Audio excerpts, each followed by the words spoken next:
Hey everyone, it's your friend Think Noodles, and welcome to my snapshot video for 13W21A. And this is going to be kind of a combined one. There wasn't much updated in 13W21A. This is my new skin, by the way. But there wasn't much updated, and I missed 13W19A because I was away on vacation, so I figured I would show you guys a quick update, and you guys have probably seen most of this.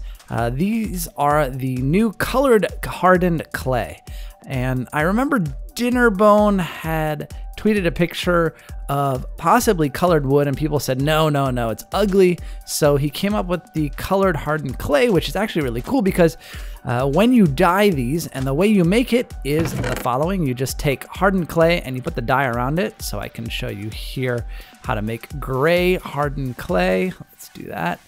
And you just go here and put it in the crafting table like that. And then you take that and gray stained clay. So that's the first thing you do. And the nice thing, and it's just like wool, they have the same colors, but they have the clay in them. So when you dye it white, it's sort of got that brownish color, and you can see the light blue, and the brownish color pervades. And especially in something like the cyan, it almost looks gray. And I'll show you a real good use for that shortly. But that is the wool, and that's the hardened clay variation. So a lot of cool variations in colors, gonna make great for building projects. Now, the other thing that they updated in 13W19A, I think, was the coal block texture and the lapis lazuli texture as well. And there are another couple of things they updated. They updated the texture for charcoal. It looks different than coal now. They used to look the same, but now they look different. Now we'll take some flint and steel, and I want to show you guys something else. They've added an attribute system to Minecraft, and this is going to be really, really great for map makers because they can actually make a bow that will slow you down as a player, or a helmet that increases your health, things like that that they can include in the map that are sort of special items. Now, this is part of it. As you can see, the diamond sword has +7 attack damage. It's sort of an identifier on it. The thing is, they're not all there because I enchanted this sword with sharpness 5 and it still says +7 attack damage. So I think there's some work to be done on that.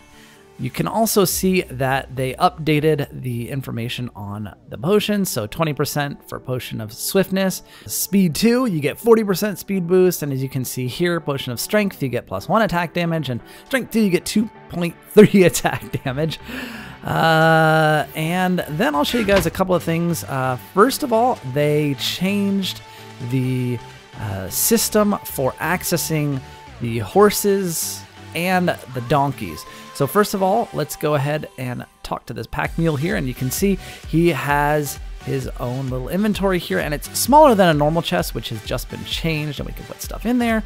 The other nice thing that is on both of them is, again, you can access him by shift right clicking, and you can take the armor off and the saddle off. You don't have to kill the horse or the animal to get it off, and you just right click him again and you can put it on him. So that is pretty cool. Now, another thing that they updated, there was a bug that hay wasn't flammable, and it should be. So let's make sure. Yep, it surely is. The one thing that I did notice with this, though, is that even though hay is flammable and it'll burn to the ground, it actually won't burn these wool carpets yet. I don't know why the carpets aren't flammable like a regular piece of wool is, but yeah, I don't know. Might want to update that. Let's see. The other thing that I wanted to show you guys, which was from 13W19A, was that comparators now take a signal from both a cauldron and an end portal.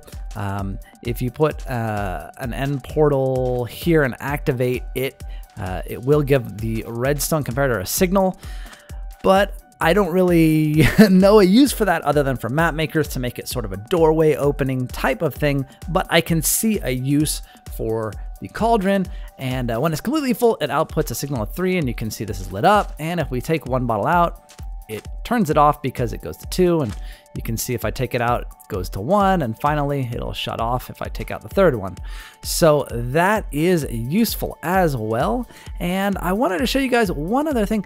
As I was saying before, and let's time set day, the cyan clay here is actually gray, and people have used it for a road. And this is cyan clay right here, and then the yellow clay, and I think it actually makes a really, really good road. I mean, that looks very realistic, that you can set up in sort of a city creative mode environment. Would be really cool. Nearly everything else in the update is bug fix related, so I'll see you guys again soon. Thanks for watching, and of course, noodle on!